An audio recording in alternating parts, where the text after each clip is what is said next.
welcome, Rare, to the 100% United pod, Best 11 under Sir Alex Special. I'm your host, TC, and I'm joined by my co-host, Scott. Hello, mate. Hello, mate. How are you? I'm good, thanks. Yourself? Well, not bad, thanks, as always. Good, man. Yeah. On today's show, we pick our best 1 to 11s of Sir Alex's 26 years at Old Trafford. So many Manchester United greats to choose from. We've got our work cut out today, Scott. Some real headaches selecting this one. Yeah, absolutely. But a lot of fun, too. Yeah, absolutely. Well, I guess we start with the keeper, and I guess there's not going to be too many secrets here because we did do a greatest goalkeeper of the Sir Alex years, didn't we? A podcast just a few weeks ago. If you've missed it, jump back onto that one. But I presume you're going for David De Gea. Wouldn't have thought so. You changed your mind already? You're having a laugh, aren't you? This is under Fergie. I mean, David was only there for a couple of years. You're kidding. You are, right? You're pulling my leg here. I don't know, Scott. I don't know, mate. Okay. I was shocked when you wwent for De Gea in the first place. You caught me with my pants around my ankles. I had to end the pod pretty quickly. Well, all right. Well, if I want to surprise you again, I'm going to go with Peter Schmeichel this time. I'll double down on that Peter Schmeichel, number one. Yeah. Should we go centre-backs next, or do you want full-backs? Whichever way you want, mate. Let's start with the centre-backs. So are you going for a 2 or a 3 at the back? I'm going for a 2. As always. Well, let's just go formation first. I mean, I don't think you can have a Sir Alex team without playing a 4-4-2, if you're honest. Yeah, well, you know what, I've been staying up late at night thinking about this, Scott, as you know, and I've been thinking of all kinds of formats. I was thinking about being really naughty and going 3 at the back, Mental. so I could squeeze a few more players in. Okay. I have actually gone for a 4-3-3. So I know Sir Alex. I mean, you can't say he hasn't played 4-3-3 quite a lot as well. It is quite a fluid formation, but yeah, I've gone for a 4-3-3 myself. But I keep on blooming changing my mind every 5 minutes about this, Scott. So yeah, it's tough. I've got 4 at the back. Should we go for the centre-back pairing? Yeah, I'm going to go Ferdinand and Vidic. Ferdinand and Vidic. So is that on the players themselves, or the partnership, or a combination of the two? No, that's both. To be honest with you, I think individually they would have got in on merit, and together they were the best partnership that we've ever seen. It was hard to, Bruce and Pallister were fantastic back in the day, and then we've had some fantastic centre backs. So Ronnie Johnson. Yep, Stam was great for a few years, but I don't think we had a centre-back pairing that took us to the next level quite like Ferdinand and Vidic. I have to agree with that in terms of the pairing. I've got Ferdinand in there. I always thought Ferdinand was slightly the better of the two by a little way. I know towards the end maybe Vidic had a few wonderful years there as well. I've actually gone for Ferdinand and Stam myself. Okay. And I know Stam's stay wasn't as long as we might have wanted it to be. I know the ending was a bit acrimonious as well with Sir Alex Ferguson. As we discussed at the top of the show together before we were on air, this is not Fergie's favourite team.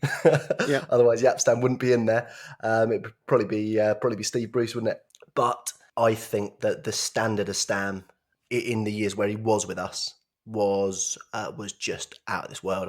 I thought him and Ferdinand would just be impossible to get past. Yeah, I had the same dilemma, to be honest with you. And then I remembered that Nemanja Vidic captained us to a league title and I think was a better servant for Fergie.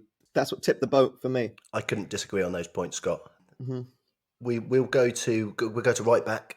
If you're going for servants, then I guess there's only one name that's gonna win this one. While he was playing, yeah. Now he's a pundit, a bit different. I'm going to go Gary Neville. Yeah. I would go Gary Neville as well. I did contemplate doing another naughty one and sticking Dennis Irwin over there. He obviously has played right back for us. I even thought about going even more naughty because you remember at a time when Roy Keane You're having a laugh. Played right back a few times as well. Yeah, I know, mate. I am having Funny a you laugh. say that. We were at a game. My dad, my brother, and I. It was at home to Newcastle, and we were staying in a hotel. And Keano had been playing right back that day. And I'd gone to bed, but my brother was a bit older. He was staying up, and Keane came in hammered in the lobby. And my brother, sort of as a starstruck kid, followed him to the toilet. Ended up standing in the urinal next to him, pretending to have a pee. And he said, "Oh, Roy, you played great today." And Keano said, "I'd be playing a lot effing better if Fergie stopped playing me at right back." Yeah. Good story. So I guess I'm not going to play him at right back. Not for me, as Keane would say. I wouldn't. Gary Neville gets in there. And over to the left back, this is a bit of a tricky one. We've got 2 Champions League winning left backs to choose from. Who are you going to go for, mate? Big headache, this one. Dennis Irwin. Dennis Irwin, yeah? Easy choice. Yeah. Easy choice. Yeah. You know what? I thought Everett was fantastic. I really did in his years with us. But all round, I don't think you can really look past Dennis Irwin. I'll have to go with you on that one. Pound for pound, you've got to say probably the best fullback in our history. You might be right there. You might be right there. Yeah.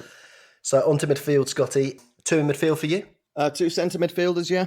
Well, you've got to have Scholesy in there. I know that. You never stop talking about him. So yeah, I'm not going to surprise you there. Paul Scholes is in there, along with Roy Keane. So again, we're not going for Fergie's favourite team here. Well, yeah, I mean, Peter Schmeichel threw that out the window for me because I know he probably infuriated Sir Alex by coming back to England after he said he was retiring. And play at City. Yeah, exactly. So, and those bloody celebrations too. Keno was a really tough one because I know how badly they ended, but also know how much they loved each other when they were married, and those two pushed each other to the next level and got this team, a double winning, fantastic domestic winning team, to being Champions League winning team in 5 years.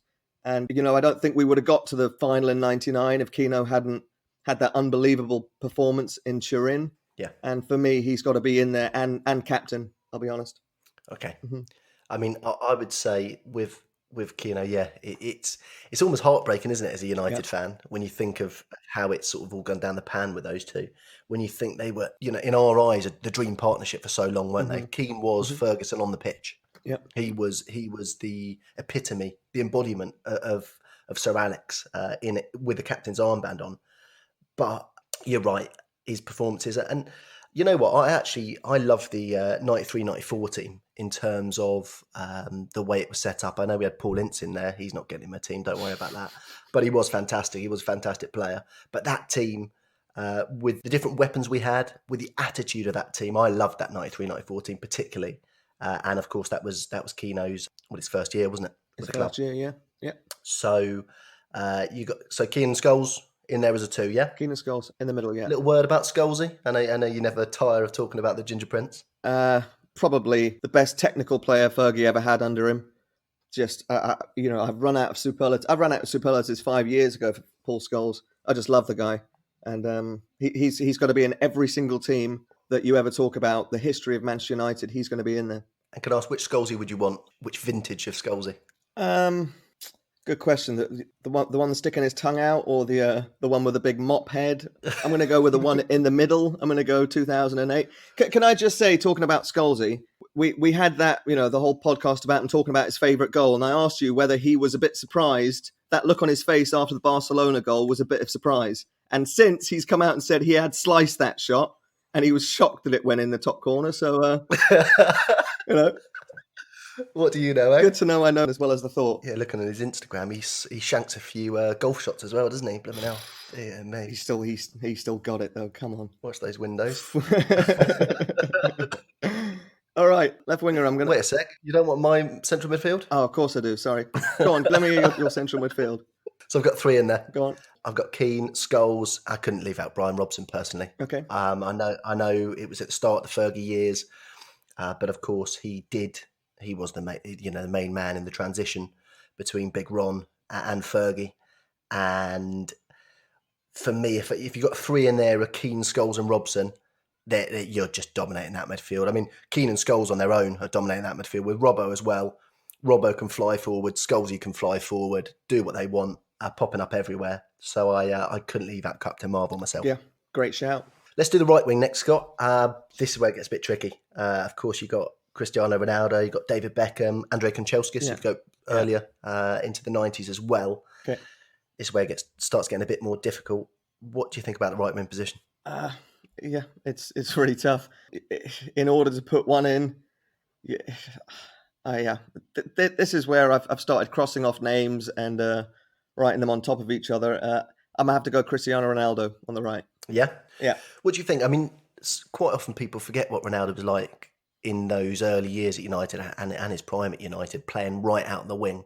He's kind of moved right up front for Real Madrid, didn't he? But people forget how good a winger he actually was, especially in the 6-7 season, I think. He is definitely a natural winger, right? He came to United as a lot of raw talent, and Fergie made him into the best attacking player in the world. But he is, to me, predominantly a right winger, and always will be. Although one of the hallmarks of the Fergie years was the ability of Fergie to spot it and the players themselves to spot it. When they weren't getting too much joy out of a fullback, they'd switch over, sometimes 15 minutes, sometimes just intermittently throughout the game, and basically find a hole in that defence, find an edge. Maybe Ronaldo popping up on the left, Giggsy popping up on the right.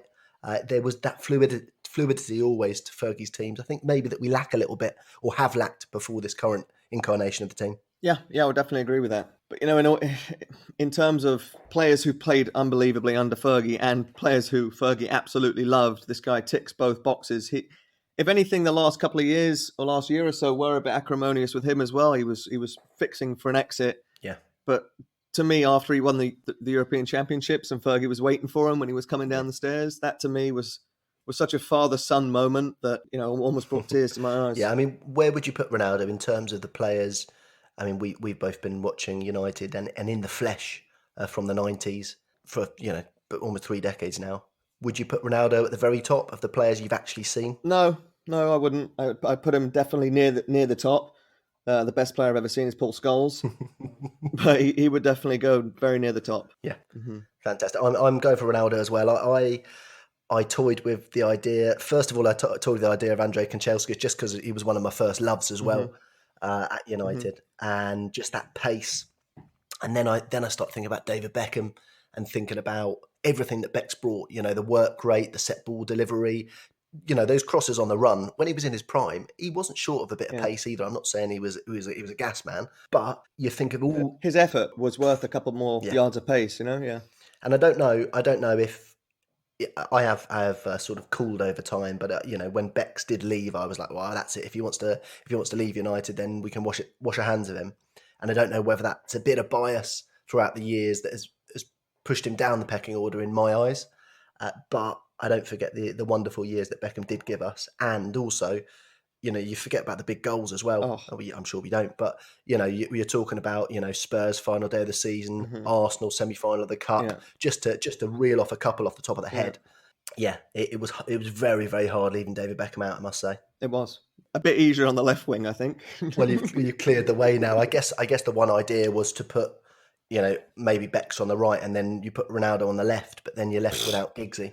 Yeah, and the thing is that with Giggsy you got the longevity. You've got the length of his career, the flexibility, the way he moved inside later on in his career, but you've also got that wild Giggs from the start that some of the youngsters probably didn't see, when he was just unbelievable running at that pace. Unplayable.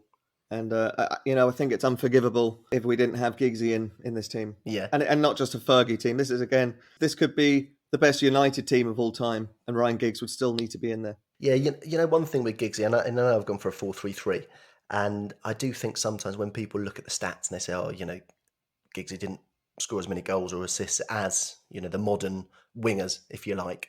But I would love to see that young Giggsy in a 4-3-3, in a modern formation, where wingers don't have to track back. I know it's part of Giggsy's game, and I know he would have anyway. I know he would have done some tracking back. But if he was able to conserve that energy, he was able to keep, if you do a certain amount of sprints, your top speed does go down. It's just a known thing. But if Giggsy was able to play in this modern, in inverted commas, a winger role, I don't doubt that we'd be seeing those numbers of assists and goals right up there with the best as well. That's funny. Yeah, I agree with you, and it's funny you say that, because to me, I would love to see the older Giggsy who moved into the centre and sort of completely sussed it, right, and was yards ahead of everybody else. I would like to see him in the centre of midfield back in the early days of the Premier League, and he would have just tore it up. Problem is, we had just players everywhere, didn't we? But yeah, he basically replaced that athleticism with knowledge of the game, didn't he? Yeah. And an example to all the young players, I guess. Look, you got 2 up front. I've only got 1. I guess it's not hard to guess mine, but we'll go with yours first, mate. Who you got up top for us? One of them is Wayne Rooney. Wayne Rooney. Oh, you surprised me again. Yeah. Record goal scorer. Yeah, it has a question mark next to it. It is tough for me to say. But if we're not talking about people who Fergie fell out with or what have you, and players who, he scored, 200 goals under Fergie. It was, when you put all sentiment to the side, you've got to have Wayne Rooney in this team. And you know what? Maybe part of my surprise is, again, what I was talking about earlier, and the fact that, full well when Rooney handed in that transfer request, I was at that Champions League game, and there was a lot of United fans who were very, very annoyed that night. And I never fully forgave him. As you know, I've thawed a little bit as time's gone by, but he used to be my top favourite. Remember, back in the day, I used to bloody love Rooney. Couldn't get enough of it. And you do forget, look, when he was playing alongside Ronaldo, he was always willing to take the Robin role to the Batman, which not many players of that standard would do. Mm-hmm. And then when Ronaldo left, he did take on the mantle of the main man as well. He had that amazing season in the Chevron, didn't he? 9-10, I think it was, when he was just unstoppable. And you just wonder if he didn't get that injury just before, what was it, the Bayern game? What might have happened and where his career might have gone. So, but go on. But to me, I mean, I think of that time as well when he did hand the transfer request in, and Fergie had a press conference a couple hours later, and he sounded so sad and so dejected, and you truly saw what Rooney meant for him. And then when Rooney did the U-turn a couple of days later, and there was that picture of them in his office and the smile on his face, it was like surprising your granddad going home for Christmas. You know what I mean? He was so happy that, to me, all sentiment and all emotion aside, Wayne Rooney meant so much to Fergie. And don't forget, he carried that team in a few years that we lost Ronaldo and we lost Tevez and we lost a lot of attacking talent. And Wayne Rooney did carry that team. And to me, it's really tough because, again, there are a list of strikers who could be in there. There are. I mean, what I would say about that Rooney thing is that we just couldn't let him leave, could we? The situation we were in with other teams sort of napping at our heels, Chelsea, City, and like you say, Rooney was our main man. We had lost Ronaldo, what was in 2009, hadn't we? Mm-hmm. And just for the sort of the image of the club, it was just a non-goer. And I just wonder if we had been in a different time, Fergie might have made Rooney the sacrificial lamb. But you're right, he had to stay, and he went on to captain us. Yeah, and if you look in your team, you have Jaap Stam and Roy Keane, two players who, at the end of their careers, Fergie did think, you know what, this player's expendable, and we could move on without him. And he didn't have that attitude with Wayne Rooney. Yeah, and it just showed how important Wayne Rooney was to Fergie. Yeah, although rumor has it that he left the door open for Moisey to get rid of him, and Moisey kept him. But we'll never know. And also, you have to credit Rooney and Ronaldo for bringing Fergie, the youth, back into Fergie. I mean, you got to think he had said he was going to retire in 2001, 2002. Oh, sorry, it was a bit later, wasn't it? It was 3, wasn't it? Yeah. Yeah, it was something like that. And these players brought a new spark to him and carried him on for another 10 years. You're absolutely right. And they grew together, Rooney and Ronaldo, didn't they? And they were a sensational partnership. They were so fun to watch. Mm-hmm. And don't get me wrong, if we were choosing this team before Rooney put in the transfer request, then maybe I would be singing a different song. You never know. But you're right. Or if we did this in 5 years and the wounds have maybe healed a bit more, like they have David Beckham. Yeah. You know, who knows? Although he still didn't get in, did he? But you're right. With strikers, there's just, I mean, I found it hard leaving out Ruud van Nistelrooy. I think me too. Possibly the best finisher that I've seen at United. One of my original heroes, Mark Hughes, wasn't hard to leave out because of his attitude and managing City since he's retired. But again, you can't forget what an amazing player he was, and another man for the big moment too. How can you leave out Andy Cole? Cole and York, you know, if you bring in one, you got to bring in two, right? It's true, and if you think of I think Ollie Solskjaer's got to be in the squad somewhere as well, right? He's got to be a sub. Well, we get to the subs in a minute, mate. It gets even trickier. But yeah, you know, Cole and York in that treble year, especially in Yorkie, the amount of assists he got as well as goals was just ridiculously good. Of course, his time wasn't as long as it might have been, but yeah, when it comes to people up front, we've just got endless supply. But of course, there's one name we haven't mentioned yet, and I think there's probably a reason for that. He's probably going into both teams, isn't he? Yeah, probably. Who you got up top? Go on. Well, I've got Eric Cantona, of course. Eric Cantona. The king. Yeah. I don't know who I'm going to give the number 7 shirt to. I was just thinking that. Robbo, Ronaldo and Cantona are all blooming fighting over it. Yeah. If I put Ronaldo on the left, then Bex would be in there as well. So Cantona's got to be in there. Yeah, absolutely. Leading the line. And you know, it was funny, just before when I was talking about Solskjaer, I was about to say probably Fergie's most prudent buy, and then I realised that Eric was signed for 1.2 million, so probably not. Yeah, I've got him up front on his own, and as we did in the Eric Cantona special pod, his ability in the air was massively underrated, and the sort of younger Cantona would have thrived in that position with a young Giggs and a Ronaldo off him. And so yeah, I can't leave out the king. He's first name on the team sheet, if I'm honest. Yeah. To me, having him play the number 10 with Rooney and Ronaldo ahead of him, oh my God. Yeah, I mean, there was all kinds of formations, all kinds of things. I tried to pull around this team. Yeah. It was almost impossible to do. It was all. I mean, I could do another 11 and leave out half this team, and it still be almost as strong. I think. Easy. You got some subs, you say? Yeah, definitely got some subs. All right. You got a sub keeper? Edwin van der Sar. Yeah, yep. Edwin van der Sar for me as well. I mean, a great leader as well, wasn't he? Yeah. You got a fullback for me? I'm going to have to go Patrice Evra. Yeah. Which is surprising, given when Fergie actually, before he was about to retire, and he was given this task to put out his best 11, and he actually put Phil Neville in over Gary Neville. I'm having a laugh at that one, which isn't I found funny. No, yeah. he put Phil Neville because of his versatility. Well, the thing is, what we got obviously we got Evra on the bench, and then if Gary Neville got injured, then Irwin would switch over to the right, so you'd be fine. Yeah. No worries with that. Centre back? You got a backup fullback? No, I just got the one because Irwin's so versatile. Have you got two fullbacks? I thought you had a sub fullback. Yeah, no, I've got Evra. Oh, okay. Sorry. Yeah, carry on. Just quickly, Scott. How many people you got on your bench? 7. Good lad. I don't know with you. You know, trying to do World Cup rules. You'll have 11 on there. We're not playing Serie A. Centre back. Gary Pallister. Oh, lovely. Okay. Yeah. Record signing. Dolly and Daisy. Record signing. Just fantastic servant for the club. Didn't leave acrimoniously. Wasn't selling FA Cup final tickets, anything like that. And wasn't a bad free kick taker either. And scored 2 headers at Anfield. Love him. That's got to be one of the best moments, hasn't it? One of the best memories. Pallister's free kick on the last day of the season. Yeah, incredible. Every player on the team had scored, hadn't they? Yeah. Pallister was the only one. Free kick the edge of the box. I mean, little square ball and bang. He would only be allowed to take that after we've pretty much wrapped up the title. It's injury time. I mean, if he had tried that a week earlier, can you imagine the reaction? But then we had a fullback, Dennis Irwin, banging him in from everywhere, didn't we? He was fantastic. That free kick at Anfield again, unbelievable. Yeah. Unbelievable. All right, so you know what? I didn't go for a sub-central midfielder. I went for Bex. And I thought, look, if Bex can obviously go in there, if we got a problem, we got Scholesy, Keane and Robson in there. They could all play everywhere. So I went for... I got Beckham and Robson as my... Well, I got Robson as my central midfielder and Bex as my right winger. Yeah. On the bench, yeah. I went for Bex. I also went for Kanchelskis, funnily enough. I know the two right wingers, but the versatility we got, I just thought that Bex can play in the middle. It depends what you need. And so how many of your players did end up playing for City? I'll leave it out. Bloody hell. Wait, so I'll put Andy Cole on the bench too. Oh, God.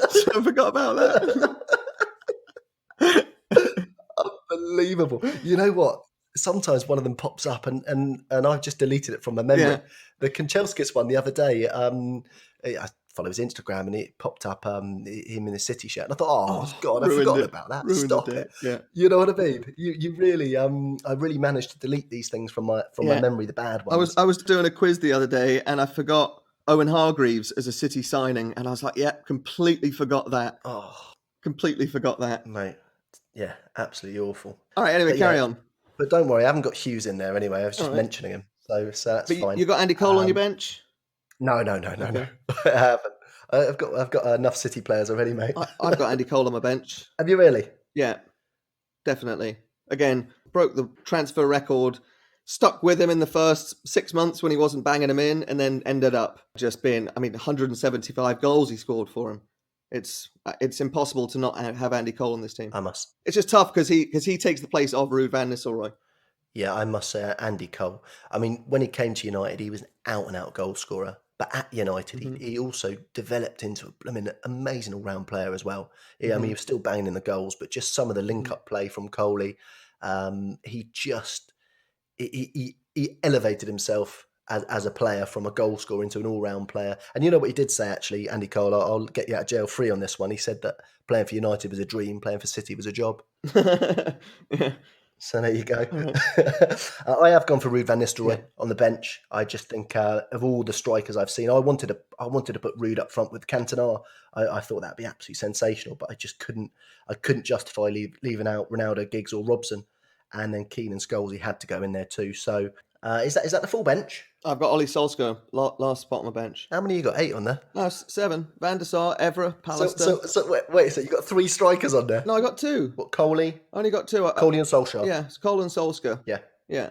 Little word about Ollie. I mean, now he's seen as a manager, isn't he? Unfortunately, instead of a player. So, little word about the player, Ollie. Just as you say, an out goal scorer. Just had one job, and that was to come on and score goals. Talk about managers on the field as well. I think he had a great relationship with Fergie, and would really understand the tactics. And when he did fall out with David Beckham, and Ollie went out to play out on the right, he was fantastic out there. And just the picture of them with the European Cup after they've obviously had a few drinks in Barcelona is, to me, again, just a father-son picture that Ollie Solskjaer needs to be somewhere in this team. Yeah. And I must say, one of the hardest things I think in doing the podcast is actually having to critique Solskjaer because it's just something we've never had to do, right? I mean, for all the years of watching Solskjaer and then after he retired, obviously just adoring him from afar and singing about him every game he went to, and just no one ever having a bad word to say about him. And of course, when you take the manager's hot seat and you are a more inexperienced manager than we've ever had, we do have to critique him in the podcast, and it is something I know it's been pretty hard, hasn't it? Really, it has. It's been gut wrenching, isn't it? Yeah. But the good thing is he looks like we are getting on the right track now, to be fair. Yeah, it's funny. He looks like he's 20 years older than when he took the hot seat. Let's just hope the next year is better to him. The baby-faced assassin. Not anymore. At least he's got that lovely smile on his face, eh? Yeah, so a couple of honourable mentions. If we were going to talk about Fergie's, at first I thought when you first texted me and said we're going to do Fergie's favourite 11, I was like, all right, Darren Ferguson's got to be captain. Mike Phelan's got to be in there somewhere. I'm glad we were sensible. That is true. John O'Shea in there maybe too. Yeah, he'd be in there, definitely. Oh, absolutely. Yeah, Darren Fletcher would be in there. Yeah, it is tough because he did just demand such high standards that he did fall out with quite a few players. And I think when you're working with such pressured environments, that's always bound to happen. And Peter Schmeichel, probably the best goalkeeper of our generation, couldn't really deal with the pressure that Fergie could deal with for 26 years. And it's been fun to put this team together. It's been hard as well because there are some fantastic players to leave out. But here's one. Who to you is his best assistant? Good question. A good question. Because it can't be Brian Kidd, right? Because he's still stinking up the City bench. Oh, God. Well, you've already had a go at me for that. So definitely not Brian Kidd, although Kidd was fantastic, wasn't he? In the early days. He was. Don't forget Steve McLaren was the assistant for the treble. Fergie always said how innovative he was. Kieros came in, changed everything around, didn't he? He took that formation. Him and Fergie were a great team. And then we had Mike Phelan as well, who, along with his shorts, just brought boyish enthusiasm and a throwback to the early 90s for everyone. That's a tricky one. It's a real tricky one. It depends on... I think if we're going for our favourite, then everyone's going for Mikey, aren't they? Yeah. And I know he wasn't the most popular, but what I liked about Kieros is that he was responsible for a lot of, he was responsible for the influx of sort of Portuguese, Brazilian, Anderson, Nani coming over, and them, and of course Ronaldo speaks about how much Kieros helped integrate him into the squad as well. It's a bloody tricky one, I must say. What about you? I'm going to go Mike Phelan. Of course you are. I'm going to go, but just because he could pop a balloon next to Fergie and didn't get shouted at. It just showed he could do anything. I saw an article the other day that said it was a headline. I didn't click on it because I didn't bear to see what Phelan was saying. But the headline was this was my most important moment of my coaching career. Oh yeah, when he popped the balloon. Yeah. No, I'm not joking. I must click on it. Oh, you got to get. But yeah, and you know what? Some people are always like, "Oh, Mike Phelan's just there to pat the cones, weren't he?" Yeah. But yeah, I think blooming tricky one. That really tricky one, especially with Kidd obviously putting himself out of the running. Yeah, but it was a shame. He was offered the main job at Blackburn, wasn't he? And that in itself wasn't a rival, but they were. It was one of those. What are you doing? You know what? I always think this about Kidd and a lot of assistants actually is that what people fail to realise is a totally different job. Being an assistant and a manager, and there's nothing wrong with being a great assistant. And you look at all those managers, all those managers and assistants that we're talking about. Mm-hmm. You know, they were better assistants than they were managers. Yeah. Kiros, McLaren, Kidd, they're fantastic assistants. They're great at coaching, hands on. But then when you put them in the top seat and you take away that sort of contact with the players, you have to sort of elevate yourself above them, don't you? And they all sort of fell off the wagon really when they stopped being assistants. Yeah, you're right. Well, one name I have to say we haven't mentioned that was a great servant as well, Michael Carrick. You know, didn't even get a sniff, and I always thought that he allowed us to at times play a one-man midfield, especially when Scholes was out and whatnot. And he would just shield that back four so well, just with the angles. He'd cut off the angles of the passes so well. He'd play make from there as well. It's a sort of Busquets role almost. And you know, he doesn't even get a mention. Yeah. So that's the standard of this team. He's with us for 10, 11 years, wasn't he, Carrick, as well? Yeah. Unbelievable.